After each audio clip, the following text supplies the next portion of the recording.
Actually, I first came in here in 1967, before there were Yippies. There was something called a tribal council, and they met here when this was Pablo's Lights. Pablo made the lights for the Fillmore East, and this was the Summer of Love. This is before the summer that the Yippies did their big event in Chicago.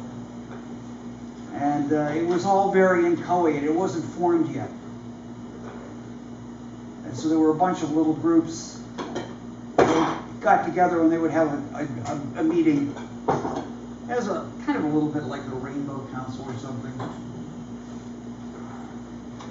But then I was gone for a long period of time. I actually went to Wisconsin, which is, you know, going back to Wisconsin.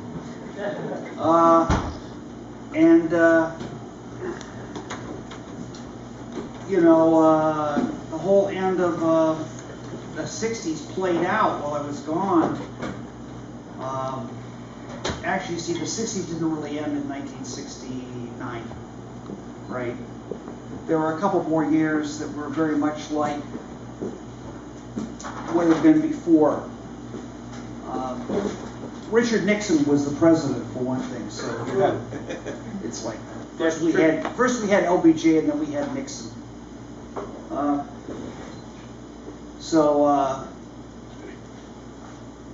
It wasn't really until Nixon was impeached that things, you know, changed. Till then it was, you know, a continuation. Musically, culturally, politically, people were still hung up in the Vietnam War. And you have a lot of people who really didn't want to let go of the Vietnam War, which is what we can see later. Right? We were the insurgents, the young guys in the Yippies, the ones who were right around 20, 21, 22, right, that age. Because the other Yippies were about 29 in a almost over 30. Anyway,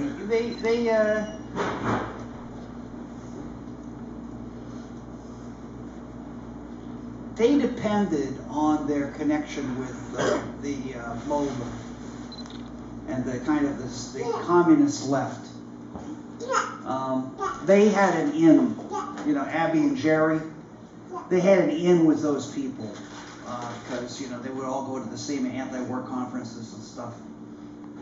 You mean whereas, like you know, we were more, there's probably a little bit more street people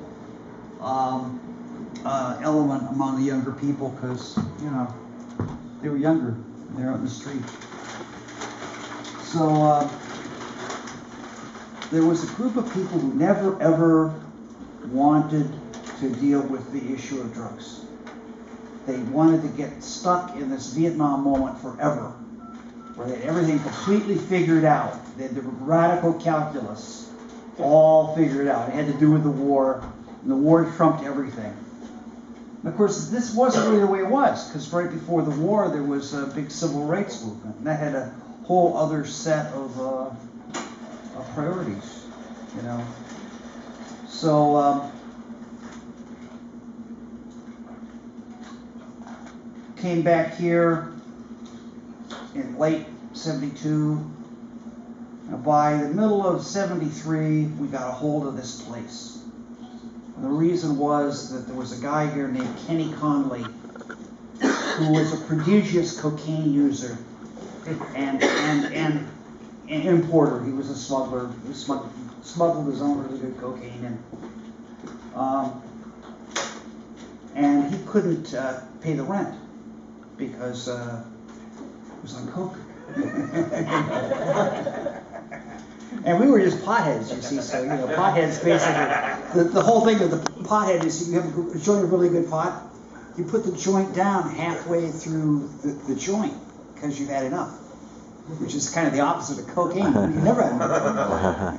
So we ended up getting it from the people that he moved in here, these filmmakers who were, he moved them in because they were his customers.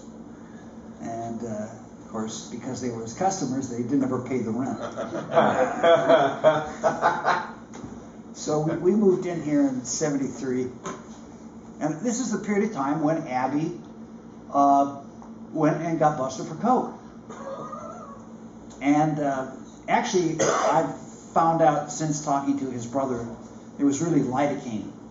There was some cocaine in there, but it was mostly lidocaine. And he thought he was getting over it. He was going to sell, to take advantage of these chumps, right? The chumps were narcs.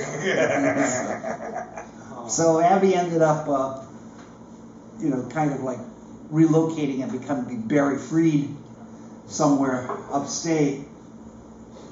And, I guess in the process he broke up with Anita and ended up going with Joanna. It's the whole story, but we were around for a few years, and it was like the old growth forest had been cleared out and the new forest was there, right? And we were doing these marijuana parades and stuff. And it was actually, at the time, we really took a lot of shit for doing the marijuana because they said, you're not serious, The Vietnam War. I said, hey, dude, it's 1975. The Vietnam War is over. Remember, they left Saigon, But they still would not admit that the war on drugs was actually as important, maybe more important.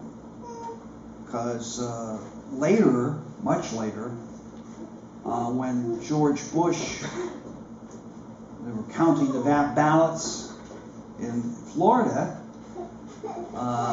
it turned out the reason Bush got in was not Nader. It was the fact that all these black people couldn't vote because they had a criminal record in Florida for drugs. Yep. And then because of that, we got Iraq, right? Because, just a few more votes for Al Gore, and there never would have been an Iraq. There probably wouldn't have been a 9/11, because the real deal is that he was really good at catching terrorists. Gore was in charge as vice president. I needed to give him something to do. He was in charge of stopping all these incursions coming in through the LAX and all these places where you'd read about them. Hey, we caught him, Well, Bush got in and said, what do the Democrats know, And it just completely ignored.